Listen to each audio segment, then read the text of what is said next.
শ্বশুরের নাম দিয়ে আপনি ভোটার কার্ড করেছেন, হ্যাঁ, কত সালে করেছেন এইভাবে? এটা 2002 পরে হয়েছে, 2003 সালে এরকম। হুম। হুম। আপনি কি আদৌ ভারতীয় বাসিন্দা ছিলেন না? না না, ভারতীয় বাসিন্দা নয়। ভারতীয় বাসিন্দা বলতে আমি এসেছি আমার মানে একটা দুর্ঘটনার ক্ষেত্রে আমি এখানে এসেছি। কত সালে ছিলেন বাংলাদেশ থেকে? ওটা তো আমার তখন তো বাচ্চা, তো তখন আমার কোনো ছিল না, জ্ঞান ছিল না কত সালে।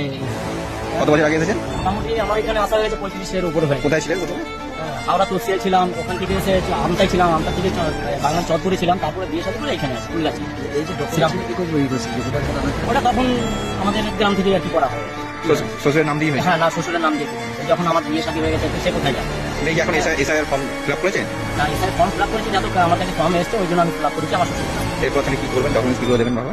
এবার দেখা যাক কি করা যায়, আর কি বলবো, আর এত উত্তর কিছু সেরকম কিছু নেই। হ্যাঁ, এখন দেখা যাক। কে কে আছে ফ্যামিলিতে আপনার? ফ্যামিলিতে আমার দুটো মেয়ে আছে, একটা ছেলে আছে, আমি আমার ওয়াইফ। তো সমস্যায় বললেন তো? সমস্যা বলতে হয়তো যদি করি আমি একা পড়বো, আমার হ্যাঁ, তাদের তো সব আছে। 2002 সালে ভোট দিয়েছিলেন? কি আমি হয়তো পঞ্চায়েত ভোট দিয়েছি, কাজের জন্য বাইরে যেতে হয়, তার জন্য আমি ওই সময় হয়তো রাজস্থানে ছিলাম, ক্যান্টনের কাজ করেছি।